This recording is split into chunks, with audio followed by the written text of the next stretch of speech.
welcome to episode number 6 of our male mental health conversations. Today we'll be talking about emotions, and we're very much looking forward to having this conversation. I'm going to have my friend RJ jump on here, and we're going to really dive into this necessary conversation. And as you already know, we want to make sure that this is an open conversation, so feel free to interact, ask questions, and we'll be paying attention to any questions you have. If you want to share any stories about your own experience with emotions, definitely drop them in the comments, and we'll get to them as we go along with the conversation. This is an open space. We want to create this environment for community, and so definitely do not hesitate to ask. RJ is a licensed therapist from Florida. I'm a PE teacher, work for Kitchen the Spectrum, a master's in ABA, applied behavior analysis. Combined, we'll have over a decade of applied psychologist knowledge. So feel free to ask any questions. We'll help as much as we can, and I'm very excited. Welcome, RJ. How you doing, sir? Good, man.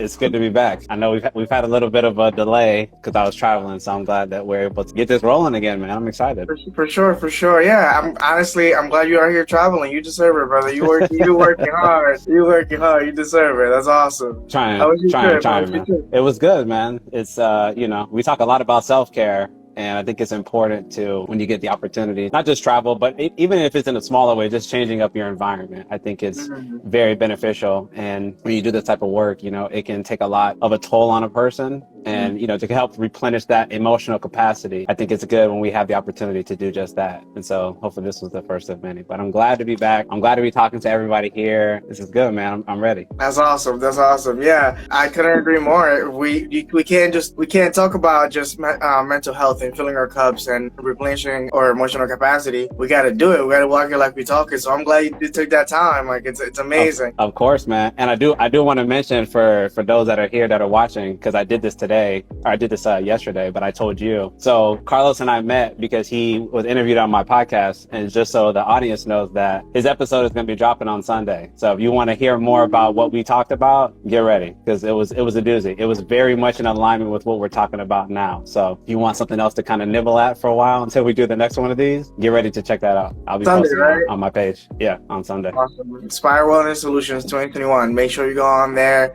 I'm very excited to listen to that again as well. Even though I was in it, I know there was a lot of gems dropped. Very much looking forward to that. But today's conversation is all about emotions. That's something that we all are very much aware of, because if you're a human, you have them. Absolutely. But it's important to also have a healthy and a productive relationship with them.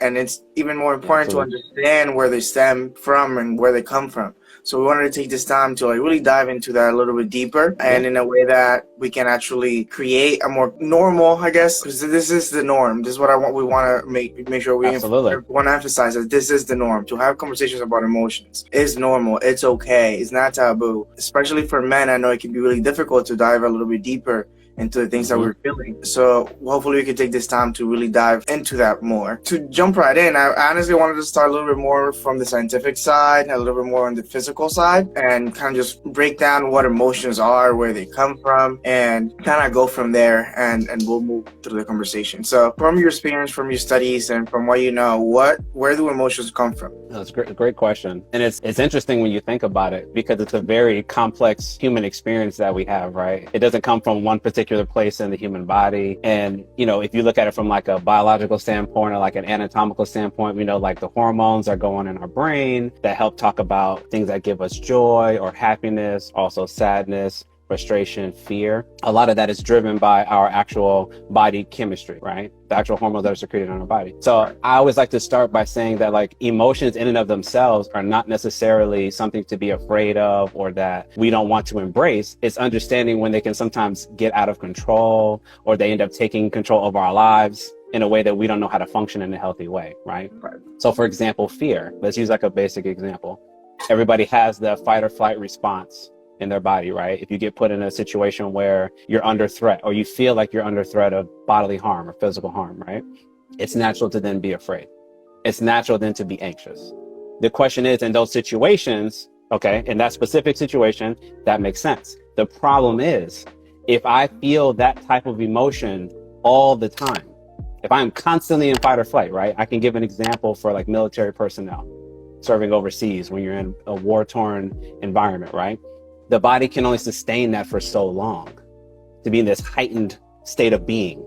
And it becomes very, very counterproductive, because in a normal day-to-day, like me and Carlos are talking right now, you guys are watching, it would not be normal or common to be in that state of being. We would not want to be like that. We want to be, heart rate's calm, we're breathing calmly, we're just observing, engaging, communicating, right? But imagine if I'm sitting here super tense and I don't know what to do, right? I'm over here like, is somebody breaking into my house, and I'm sitting here, I'm starting to develop like feelings of paranoia, right? So it's understanding that all these emotions that we have, they serve purposes. Don't get it mistaken, right? They have a function. The problem is when they go to an extreme and we don't know how to get them back under control. We don't know how to regulate ourselves. So I want to make that point right off the bat. We're not demonizing the emotions that we experience or saying that we only want to experience the good ones, because they all have a purpose. Anything you want to add to that, Carlos?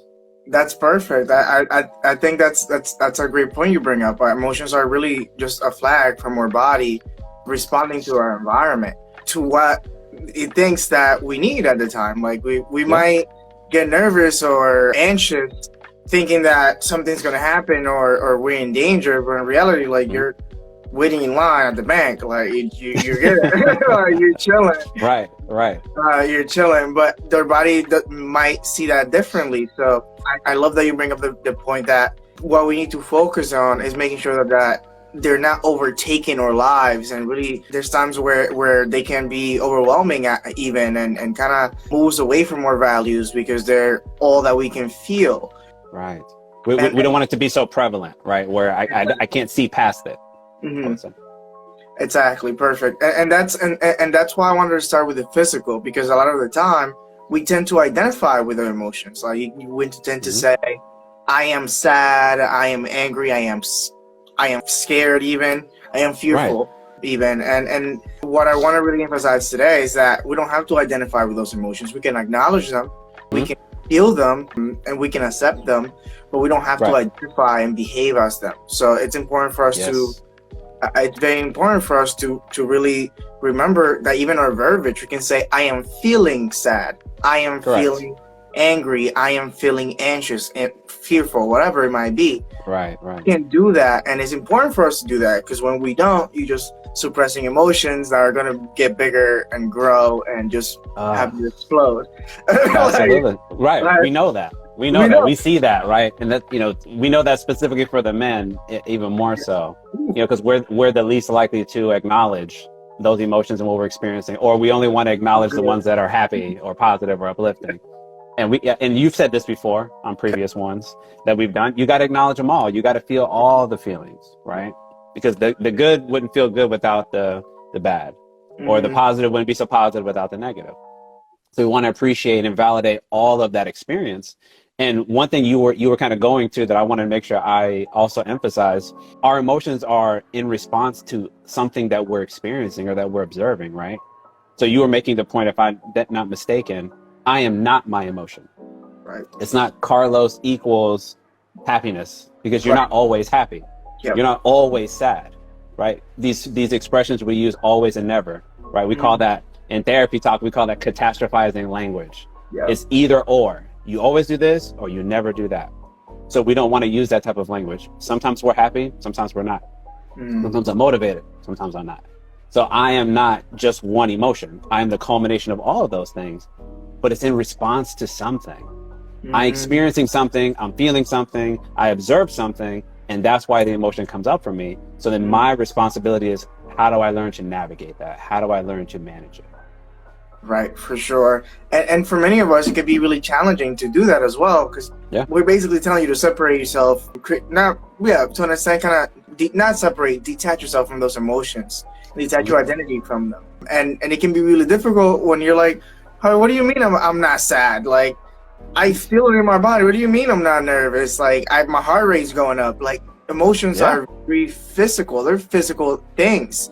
Those chemicals that we release make us feel those emotions at a physical level. Like, you're literally going to feel them in your heart rate and your breathing. Your muscles might get tense. Like, you can literally look at someone and kind of have an idea of what they're feeling just by their body posture Like if I were to tell you, Right. like, what does someone that's sad looks like, you would tell me they're most likely hunching over, they're most likely in this closed state. But if I'm telling you what does someone who's happy looks like, a lot more open, relaxed, excited, Yeah. even to like throw a couple of emotions in there. So it can be difficult to create that detachment from their emotions when you're feeling them at a physical level.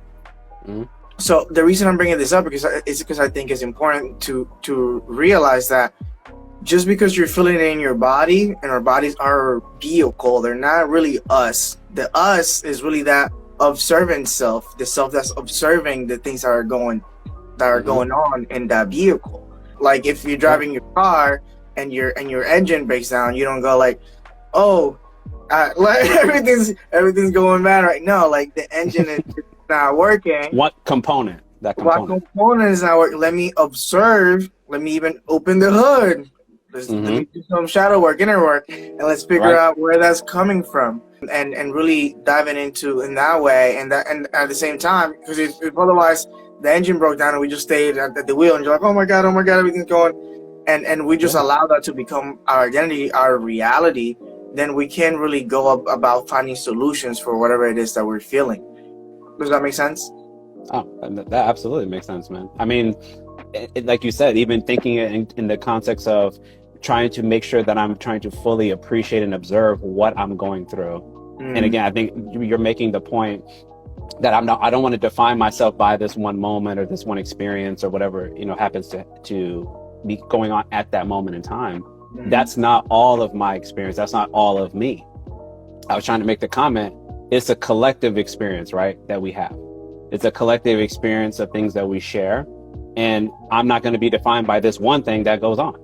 So my responsibility is to understand how to navigate all of it. The good, the not good, the in between, when I'm feeling great, when I'm not feeling so good. I have to learn how to do all of that. That is healthy functioning. And I think for a lot of us, like we said before, it's difficult. It's very difficult to understand how to, when I'm not in the best of mood, to know how to be patient, to know how to soothe myself, how to cope, how to reach out for help for a lot of the men out there, right? When I don't know what to do, but I know that I need some assistance because I'm kind of struggling right now. We got to learn how to do all of that. And so I'm hoping that by identifying that those emotions serve a purpose and a function, we don't want to simply absolve them, pretend they don't exist anymore, and like, okay, let's just keep it moving. No, we want to acknowledge them and let that help us understand maybe there's something going on. And I need to make sure that's pointing me in the direction. I need to do something to deal with that, not simply sweep it under the rug and pretend it doesn't exist. Yes, 100%. I love it, and that's why I love calling emotions a flag, because hey, it's your body telling you something, and we have the option. Even I would definitely use the word option to determine if what we're feeling is helpful in the situation that we're in or not. For example, public speaking. I used to struggle a lot with public speaking. I used to get really nervous, and I still do.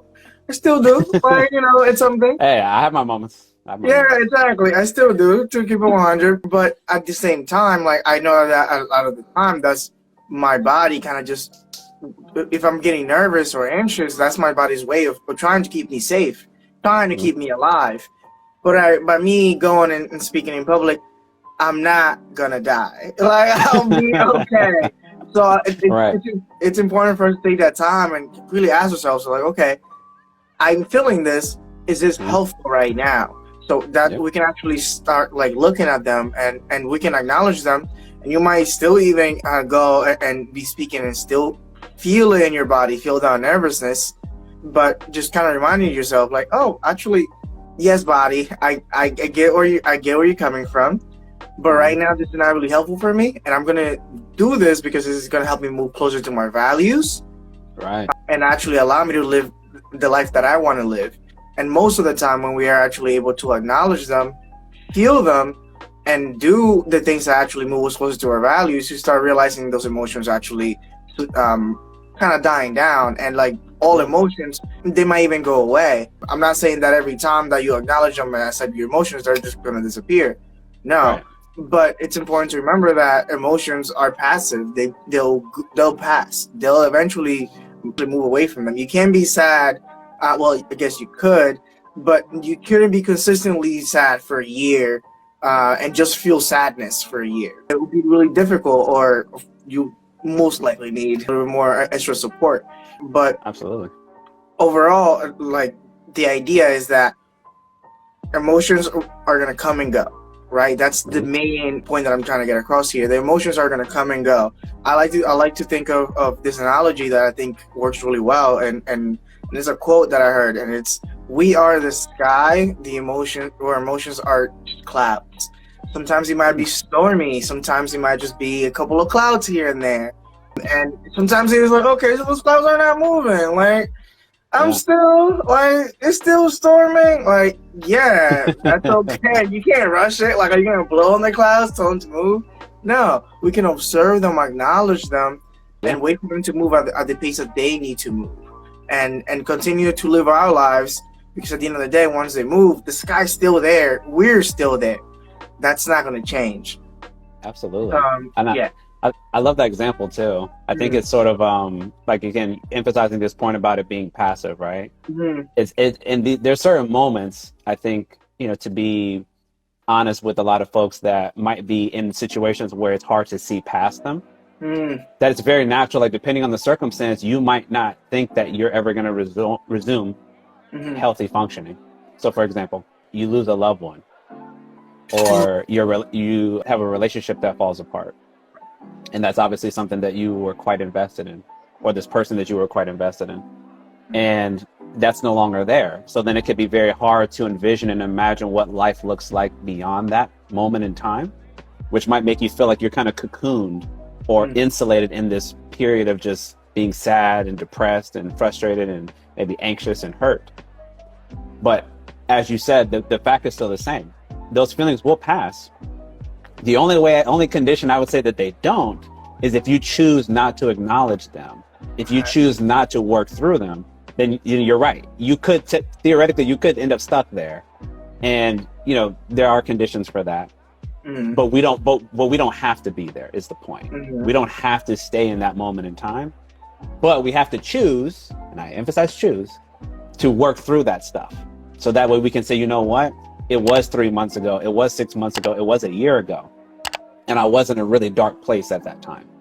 But now I've done a lot of my work. I've sought out support and allowed myself to get assistance from others that care about me, to not stay in this rat race anymore. Let me get off the hamster wheel, so to speak, so that I can move forward.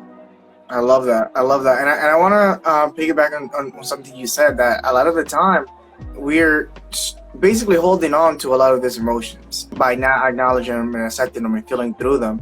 Another visual that I like to use with the people I work with is like anger, for example. If it's like a hot coal that you're holding on to, like it's burning your hand and you're holding on to it. And a lot of the time, what we really need to do is let go. And once you do, you realize, oh, my hand don't hurt.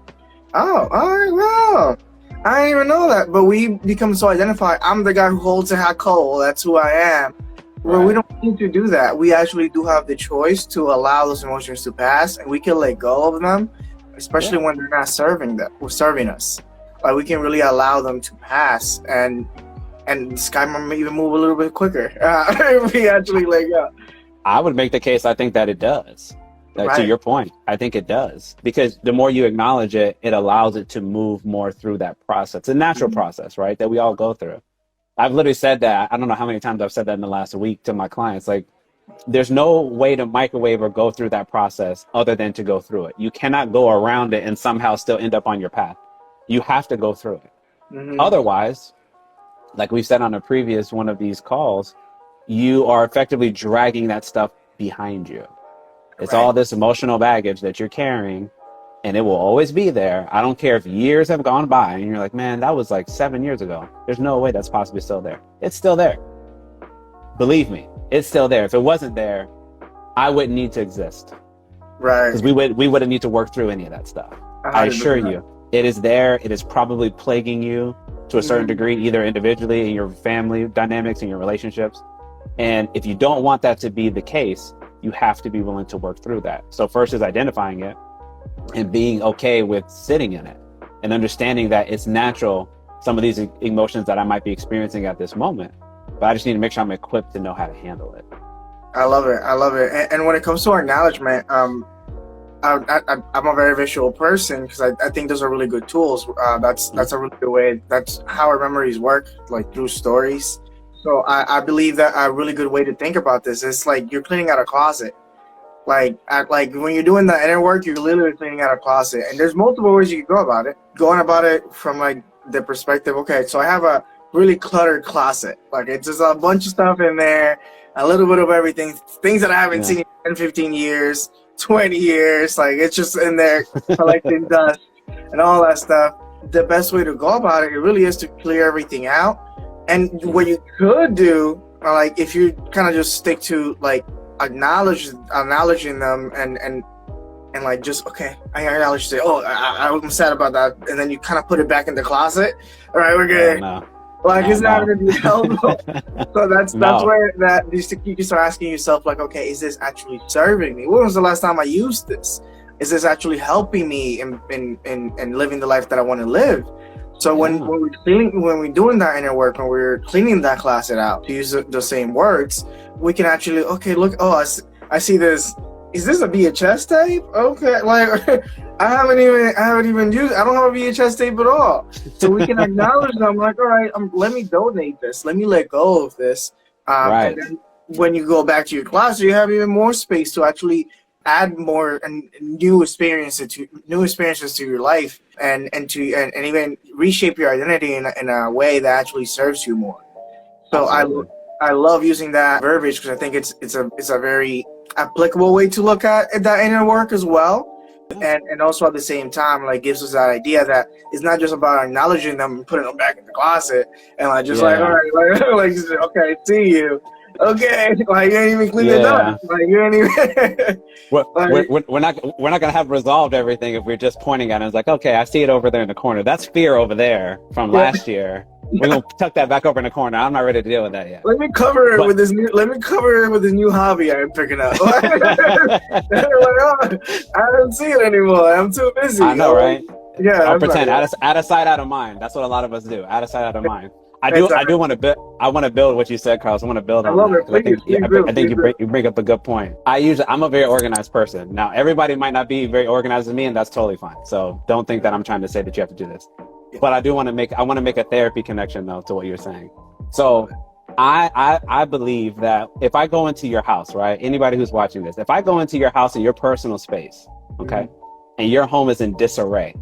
And what do I mean when I say disarray? I mean like there's dirty dishes in the sink, you got clothes all over the floor, your living room looks like it's in complete disorder, right? Maybe your bathroom hasn't been cleaned in like a month or two. There's a high probability that is a reflection of what you are experiencing in here and in here. Because we tend to externalize that. We project what's going on inside of our bodies into our actual living environments. So if I go into that space and I see that it's all messed up and it's all jacked up because you're just like, I don't have the energy. I don't have the time. I don't care enough. Right. There's a good chance you're probably struggling to a certain degree. And that might be a way, for example, like if a friend came over or a family member came over and they're like, I'm over here stepping over stuff. Like, geez, man, like, why you got boxes here from like 6 months ago? Didn't you move in here already? Why are you not settled in? That can tell somebody an indication you might need some help. Somebody needs to reach out to you. Somebody needs to ask you how you're doing, because that's not what we would want to see in a healthy functioning adult or person.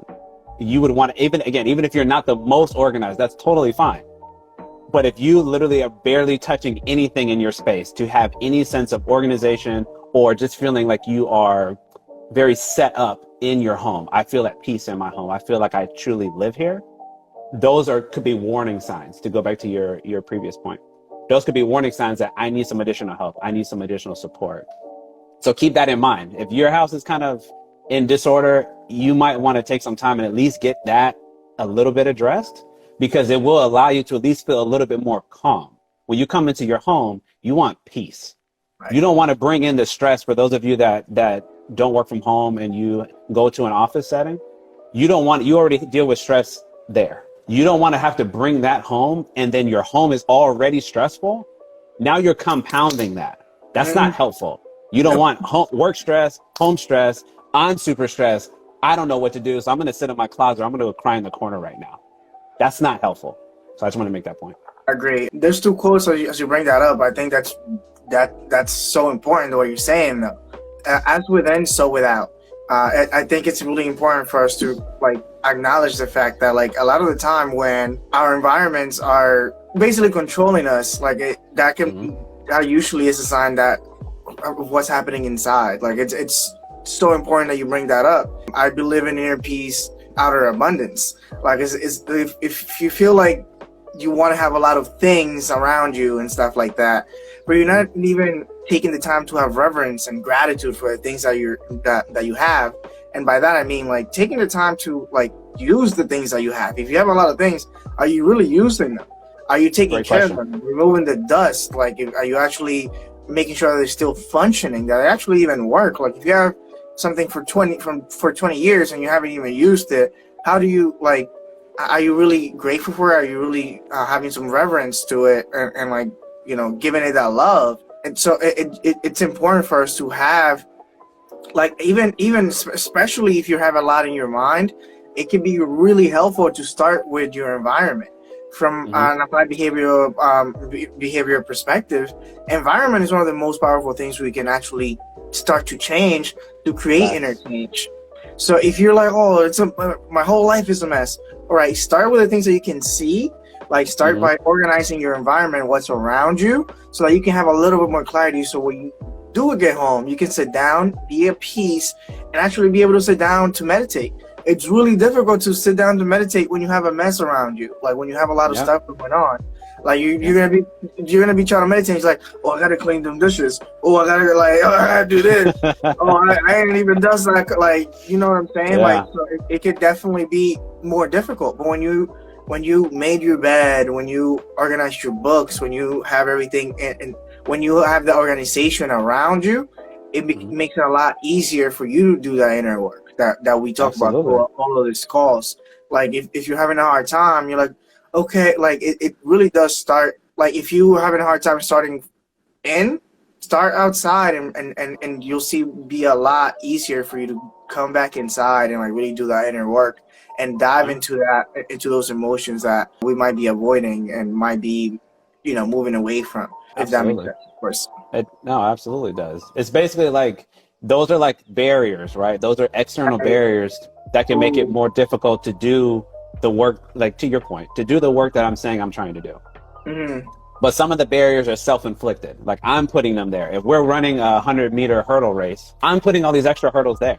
I was supposed to run 10 and now I'm jumping 15 because I'm getting in my own way. No, how about we take those 5 back out and just run the race the way we're supposed to? Right. So we don't want to make extra burden. We don't want to make it extra difficult to acknowledge how we're feeling, to have the space, the physical and the mental and emotional space to actually process and more importantly, engage in a real way to learn how to work through them.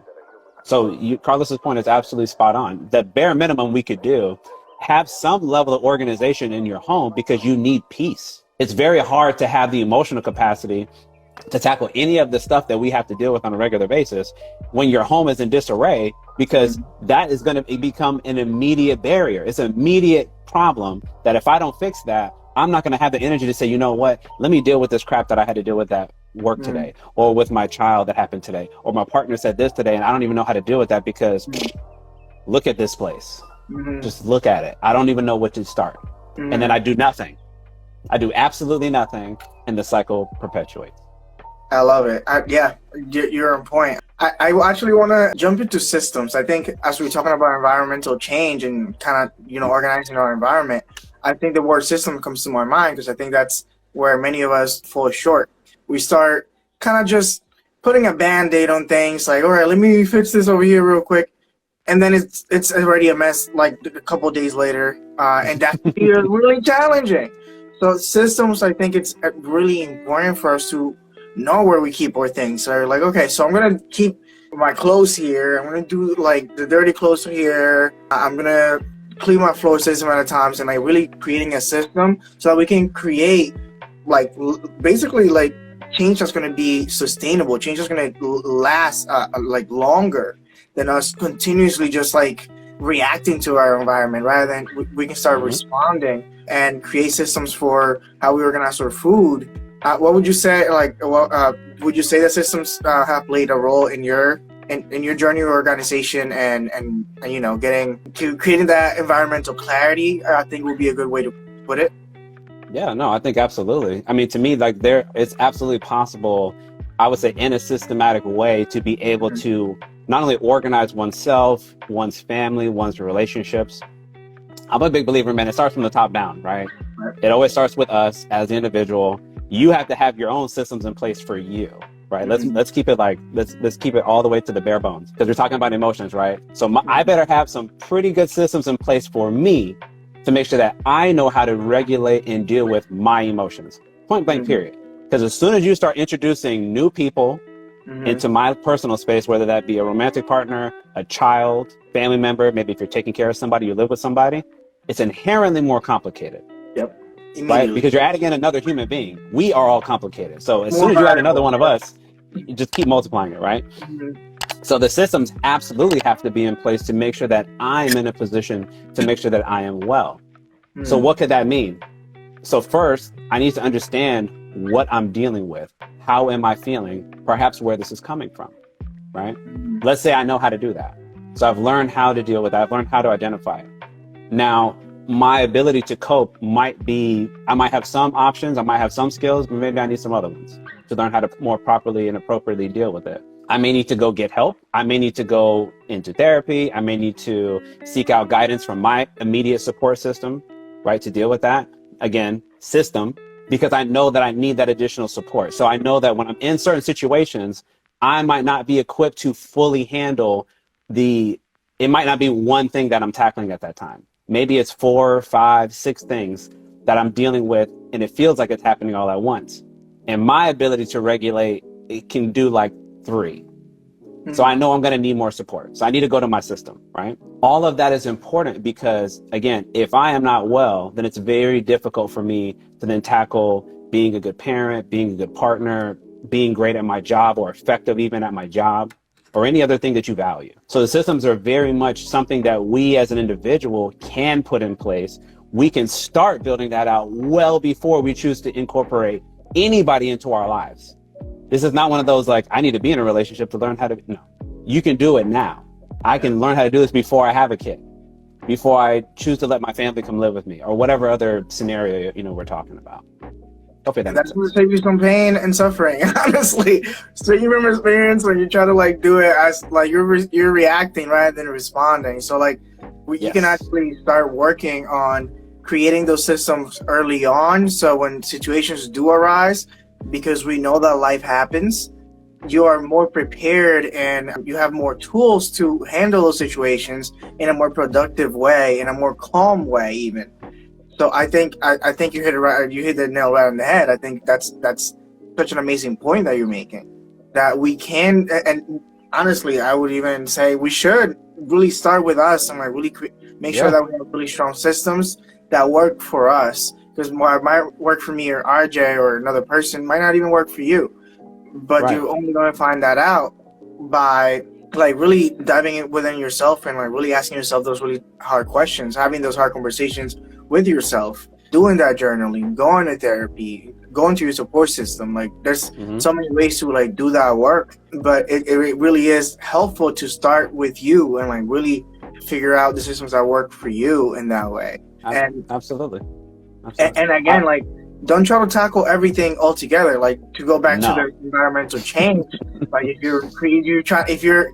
you're living in a massive house and it's all in disarray, and you try to tackle it all at once, it can be really overwhelming. Or if you're jumping from one Yeah. thing to the other, you're not going to get any of those things done. Choosing one thing. Okay, I'm going to clean this room. I'm going to organize this room. Or I'm going to organize this cabinet. I'm going to organize this thing. I'm going to start here to Facts. completion, like till you have a good system for it that you can maintain, that it becomes second nature. That all right, this goes here, this goes here. Eventually, it's second. You don't even think about it. Like you have something in your hand, you know where it goes. You just that's how you deal with it. That's how you create that system. Same thing with our emotions. Like when we have those systems in place, if you try to tackle all of those things, if you tackle all of your trauma, all of those emotions aren't serving you all at once, you're most likely not going to get anywhere with any of them. So it's good to choose one thing at a time, even. And a lot of time you realize that a lot of the things are stemming from one thing. So when you go tackle one thing, you could even tackle a couple more things as well. But start with one thing with a focus. Like, okay, my intention is to deal with this specific trauma that I dealt with. Like, let me actually dive into this specific thing right now. Figure out where it's stemming from, how I'm viewing it, how it's been affecting my life. However, like, there's many other questions that you can ask yourself that can help you gain clarity on those things. And it's even, of course, more helpful to have someone there who creates that open, honest, not judgment-free space for you to dive into that as well, because you don't have to do this alone either. No, Like, absolutely. it's helpful to have someone there who's actually gonna walk you through this, and it sometimes even give you some guidance. It's really helpful. It can be overwhelming to do a lot of this inner work by yourself. I highly recommend you do not. Like, you start. No. I highly personally, I highly recommend you do not. It's a lot to deal with. It's a lot to deal with. To try to manage it on your own. Yeah. And I want to make 2 points off of what you're saying, because I think this is important too. Perfect. Yeah. When you're talking about tackling, like, let's say you have multiple issues, right? Like, I'll give another therapy example. Let's say somebody's coming in to work with me and there's like 6 issues that they've identified right off the bat before we've actually met, right? Right. My system, my way of thinking along the same lines of what you were saying, is that I want to identify the thing that's creating the most dysfunction, the thing that's creating the most negative impact in that person's life, and I want to start there. Because if we achieve nothing else, we're going to be able to relieve a large amount of hurt or pain or trauma or whatever else that you were dealing with at that time. And that's going to help you be able to move a little lighter as maybe you tackle other things, or you feel a bit more energized to address other parts of your life that previously you didn't feel like you had the ability to do so on your own. Now you do. And I'm not saying that, like, you snap your fingers and it's done. My point is, if you need that assistance and you get that assistance, and we tackle the thing that's giving you the most hurt, or the most, the largest barrier to overcome. Right. That to me would be a perfect place to start. So first is, if you can identify what that thing is, that's great, right? Because then you know where you need help.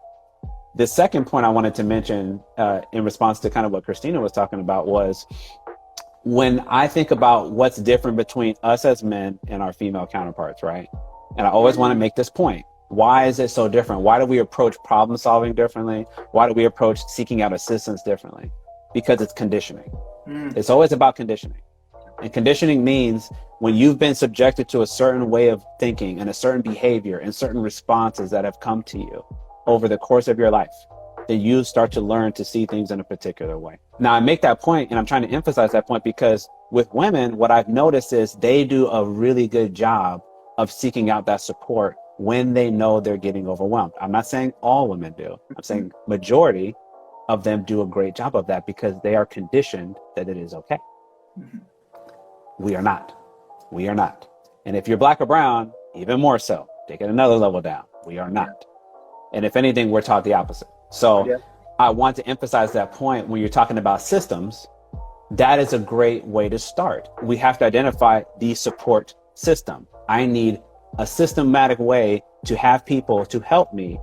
If I wait until I'm in a situation and then go ask for help, number one, if I'm a man especially, I'm probably less likely to go ask, because I'm already feeling some type of way about it. Maybe I feel emasculated, or I feel weak, or I don't want to be vulnerable, whatever other, word may come up for you. But then on top of that, I haven't practiced it. And if you've ever tried to do something that you've never practiced before, the first time or the first few times you do it, it's probably not going to go too well. So you want to have already started to build that thing out and practice what to do in that situation. So if and when you need that help, you need to utilize that system, you know where to start and you know what to do. Perfect. That's beautifully said. King. Like, yes, that's the idea. That's that practice, honestly. Not even the idea. That's the practice of everything. That's how it looks like from a practical standpoint. Like, really making sure we create those systems for ourselves that are actually things that we can do. And the only way that we can get better at them, and I use the word practice, is by doing them. Because it might not even work for you the first time. Like it might not even work for you the first few times. But as you gain that confidence and that ability to actually, utilize those systems effectively, then you can start seeing actual results, and you might even be able to deal with those emotions in a more functional, effective, productive way, more helpful way. Right. Right. So I just That's what it's about at the end of the day, right? Mhm.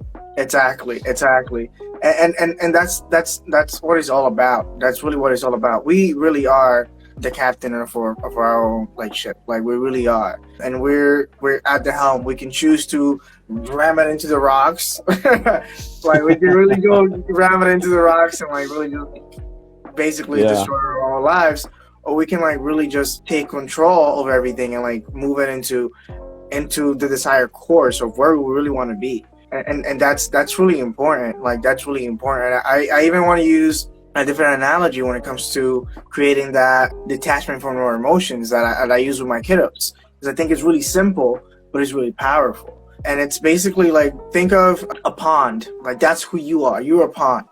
Your emotions. And I used it with my kiddos because I used to like literally cut out fishes and stuff. Like we used to like go out, like we used to have a pond and we cut out fishes of different colors and stuff. Like anger might be red or whatever, however you want to put them. And understanding that like our emotions are simply the fish that are going through the pond. They're not the pond itself. Like you are the pond. You're literally just basically this container of these emotions that are flowing through you, but you're not necessarily the emotions themselves. It creates that good detachment, but I still acknowledgement that yes, like you can feel angry or sad or whatever. I'm not saying that they don't exist, especially because you feel it at a physical level. If you're a pond, you can feel that fish floating through you. That doesn't mean that you stop being a pond and become the fish. You're just a massive fish. No, no. Like you really. Absolutely. So I think that's a really good thing to emphasize as well, and I wanted to make sure I take the time to come back to that, because the whole intention behind this call is for us to understand that yes, our emotions can be helpful, and especially as a flag, as a warning sign, or as a, oh, I like this, like even not even as a warning sign, just as a way like, oh, actually this makes me really happy. Like it could just be, I like to call them flags more than anything else because it's just letting you know. But it's also important for us to create that detachment. I don't really like the word separation because it makes it seem like you're not, like you're completely different. I like detachment because the detachment comes from the identity, where we're not identifying as those things, and bringing it back to that verbiage that we use to like, hey, I am feeling this way. I am not the feeling, like, because you're not. It's simply chemical reactions to the environment that our body is releasing automatically without you having any control of it. And without, there's no one on this planet that I know that can control how those chemicals are released. Like that's like, I don't know a single person. I've like no one in the world. And if you are, okay, hit me up. Like, wait, how? What? For real. But does that make sense though, RJ? No, absolutely, man. It makes perfect sense. And it's funny. I was listening to what you were saying, and Christina was making a point there. And I was thinking about, we all have different ways on how we're going to process these different experiences in real time, right? Sometimes it's very difficult, right? I kind of think of us in two different camps. Some people are very good at identifying how they're feeling in the moment, even if the emotions are very high. And some people need some time to reflect, to separate themselves, because maybe emotions are too high. And I'm so emotionally clouded in my thinking that I can't really formulate what I'm trying to say. It's very hard for me to articulate what I'm trying to say. And I think it's important that, sometimes when we are in these debates or discussions, that we understand how we choose to interpret these different scenarios, right? Because if I'm sitting here knowing, for example, that I typically need time to formulate my thoughts so that I can articulate them to you, then I probably should not try to force myself to do it in that moment. Because if I do that, I'm probably going to end up creating more chaos, more frustration, and then who knows, where that's going to go. Because I'm essentially working in a very unnatural way. I know that I don't tend to do that, and yet I'm trying to make myself do that. Not a good strategy. The same way, if you're good at in the moment, it is a benefit to take a little more time, because you can essentially really cement and solidify how you feel. So it doesn't hurt you to take a little more time. It's just a benefit to you that you can identify it in that moment, right? But it's important to understand who you're dealing with. You might do it that way, but they might not. So you got to understand who you're talking to. And again, that's when I say who you're talking to, that's anybody. Insert anybody that you appreciate or you value. So it's important to understand that. And then when we're talking about beyond that, I think I always want to emphasize the point about our perspective and our bias, right? So when we identify an emotion, when it's us, when we're referring to us, right? Nobody can tell you how you feel. So what I'm about to say does not apply to you as the individual, because you know how you feel. And if you don't know, you can get some help to learn how to do that. But nobody's going to be able to tell you how you feel better than you. So we're going to make that the premise, right? But when it has to do with other people, we have to remember my bias is really, really strong. And it makes me think that because Carlos approached me in this way, that this is what I think he was trying to say. This is how I felt some level of hostility or tension or frustration or anger or whatever. But that's not necessarily accurate. That emotion that I think I see on him, I'm not allowed, in my opinion, this is my opinion now, I don't think I'm allowed to make that judgment or that assessment. I think I can observe and say, hey, there's some things going on that seems like he's quite frustrated right now, but I don't know why. And I need to be curious enough to ask, what's going on there? But what happens, I find, for a lot of us is we make that snap assessment an assumption. Yeah. This is how it looks to me. Therefore, he is reacting to me like this, so I'm going to meet him like this. Right. And that is not particularly helpful. That is not a great way to come to resolution. I want to make sure I do a good job of identifying how I feel, because nobody's going to tell you how you feel better than you. But when it comes to other people, we have to bake in some room that I could be misperceiving, or I could be looking at it in an incorrect way. And I need to simply ask, is this what you're trying to say? Is this how you intend for me to feel? Because this is how I'm experiencing it. And then see how they clarify. And a lot of the time you realize that your assumption is most likely incorrect. Right. Which is why we don't want to assume. Yeah, so you never want to assume. Like, really just get that clarity, ask those questions. Like, it really is an amazing way to create those deeper conversations and have more productive conversations, especially when having those more challenging conversations about emotions or trauma or whatever it might be that requires a lot of our emotional tank and it requires a lot of our attention. It's going to make you feel a lot of feelings as well. It's important for us to gain that clarity so that everyone can benefit from the conversation. Otherwise, it's going to be one-sided or it's going to escalate and it's not going to really lead to anything productive. Very important point. That's really important to bring up. And I know Christina out here brings up, when I'm in a deep discussion and I'm passionate, I have a hard time articulating it, and at that moment later I am like, I should have said this or that. I think an important thing to bring up in the situations is time travel. So I think it's important for us to really bring up what time traveling is all about. So for example, if you're having a really tough conversation, first of all, let's move away from the idea that we should be perfect and knowing exactly what to say at every single time, always. That is not realistic. That is not helpful at all. That's not really gonna serve you. So a lot of the time, it's important for us to realize, hey, I'm not here to be perfect. I'm gonna respond in the best way that I think is appropriate for this moment. Maybe later on you do think back, because that's where I want to bring up time traveling, because I'm not saying that we shouldn't look back into our situations. Like, yeah, you should, and use it as a lesson. But it's not helpful for us to stay in there for 3 hours and oh my God, I should have said this, I should have said that, whatever amount of time, or really just using all this time and energy that you could just be using now to create that change. It's important for us to use those moments and kind of think to ourselves, okay, what would be a better way for me to tackle this? What is something that I could have said that would be more helpful? And then for the next time that conversation arises, then you're prepared because you already asked yourself those questions. But it's important for us to not just stay in that cycle where we're like, okay, this and that, and looking for that perfect response every single time, because every single person that you speak to is different, and every single person that you speak to, that same response might not apply to them.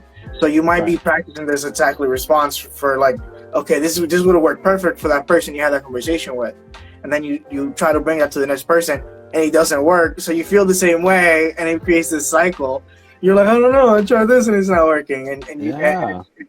and it's not helpful. It's not really allowing us to like grow and just move on. Like really just allow us to move on, and move away from living in the past and move away from like, time traveling. Because again, I think it's important when I say time traveling, I think it's important to dedicate time to, dive into the past and like really dive into those lessons that we can learn. And also time traveling is past and future, taking that time to plan for the future, taking that time to, I don't like to say the word worry, but take the time to organize and plan for the future that we want to create.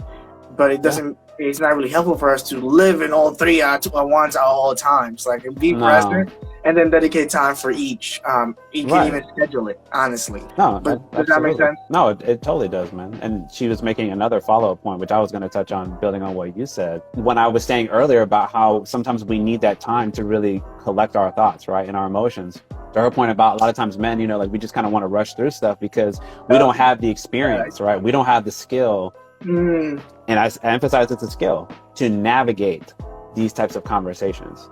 And I know because this is the clinical work that I do, right? mm, So I know this about a lot of us, that this is an area that we struggle in. What I would say that is important, this is what I usually recommend to my clients, particularly the men. I think the best way not only to demonstrate a level of intention and understanding is to thoughtfully write out what you're trying to say before you try to engage in the conversation.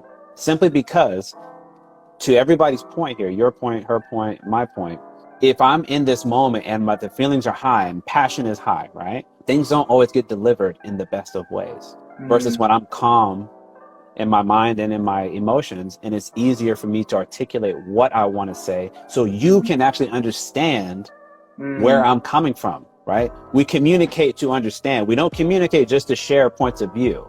We communicate to understand one another.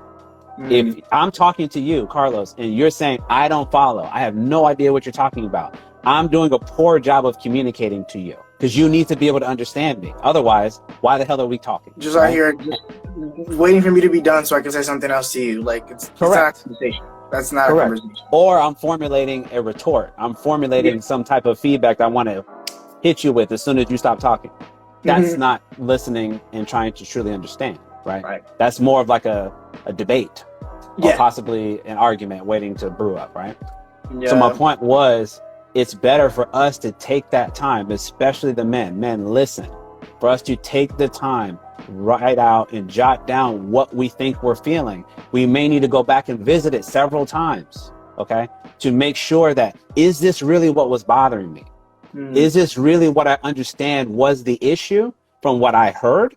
And I need to be able to express that to her, to him, to my child, to whoever, so we can all understand and be on the same page. If we don't have commonly agreed upon facts, right, you can't have productive dialogue. Yep. Because you see it this way, again, going back to the bias, you see it this way, I see it this way. We have to have a meeting of the minds, or nothing productive is going to come from that. And I am not, I don't work in the space to keep us fractured and we're both kind of doing our own thing. That doesn't help anybody. So I just wanted to really emphasize that point.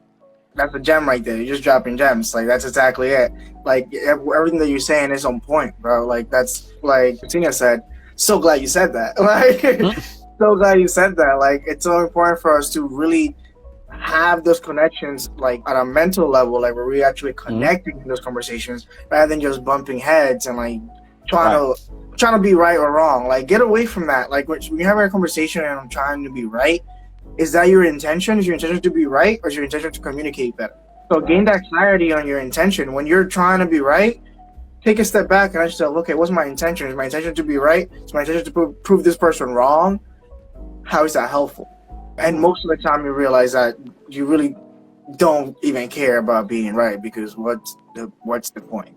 Like the idea is to actually have the other person understand where you're coming from, and for you to understand where that person is coming from as well, so that you guys can come to like an actual understanding and have an actual productive and helpful conversation. Yeah. I want to add one more example just to really drive this home. Yes. Because again, right, because we're talking about what the emotions are. So if I'm in the space, so I'm a man, and I maybe typically struggle with identifying how I'm feeling, let's say majority of the time. That means that in most spaces, I'm going to experience a lot of hardship trying to communicate with other people. Because if I don't know how to identify how I'm feeling, then it's going to be really hard to express that to somebody else so they can understand how I'm feeling, right? Hopefully we can agree with that premise. Yeah, definitely. So then if I'm trying to communicate with a loved one or a friend or whoever this person is to me, somebody that I value and I appreciate, it's incumbent upon me to take the time to learn how to identify what I'm experiencing. Because if I don't even know how to identify how I feel and what I'm dealing with, and then I'm trying to talk to Carlos and he's trying to tell me how he feels, there's a great chance for me to miscommunicate and misunderstand what he's trying to say. Let me take it a step further. Then if I'm misunderstanding and misinterpreting what he's saying, I could get offended, right? Now I don't want to hear whatever else you have to say. I'm shutting it down. Yeah. I don't even care anymore, right? Because I'm making leaps and bounds here. I am jumping from thing to thing without confirming at any point, is this how I felt? Is this what he wanted me to feel like? Is that what he said, right? I don't understand any of that. I caught zero. And yet at the end of that, what happens? I'm by myself. I'm pissed off. I'm hurt. I'm frustrated. He is like, what the hell's going on here? I don't even understand what just happened. Just blew up in my face. I'm saying that to emphasize back to the point of the topic.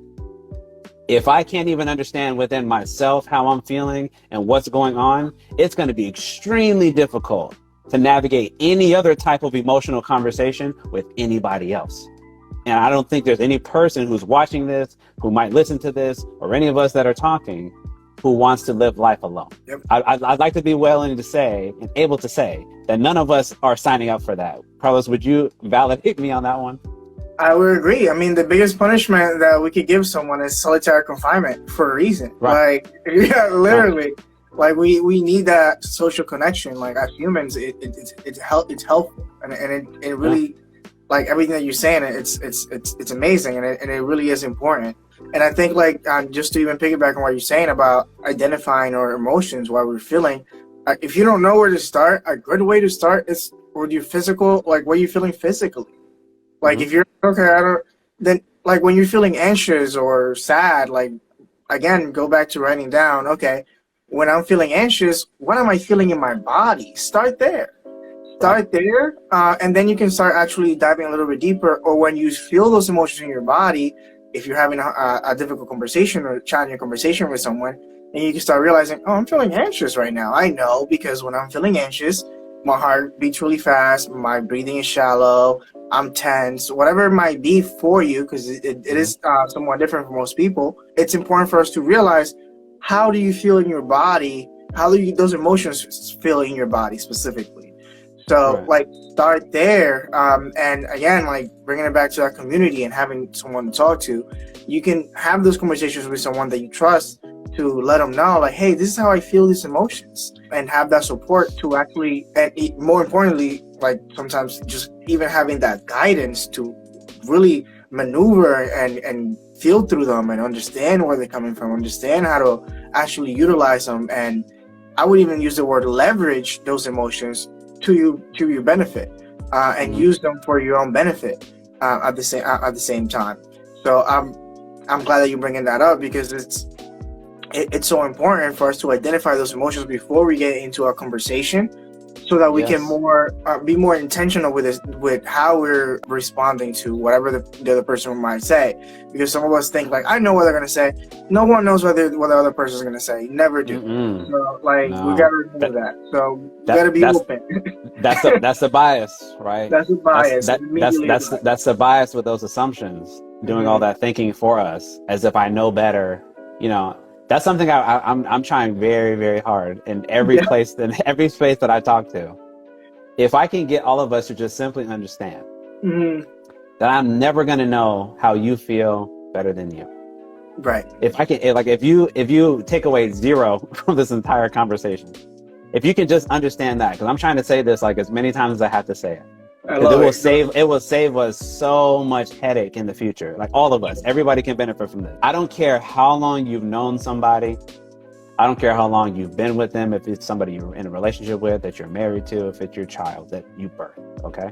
Mm-hmm. You never know them better than they know themselves.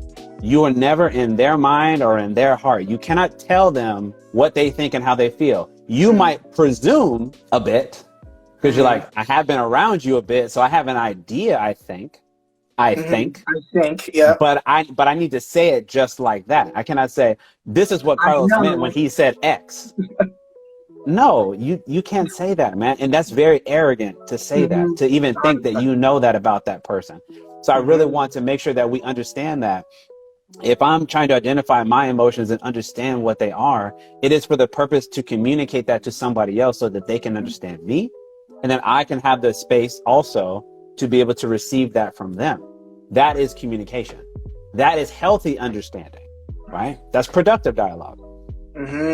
But I have to come to the table with that sort of already ready. To Carlos's example in the beginning of this call, if I have to go give a speech in front of my class or to this large community group, right? And I've prepared zero, my anxiety is probably going to be through the roof because I have no idea what I'm going to say because I've identified no core points of what to touch on. I've done zero preparation.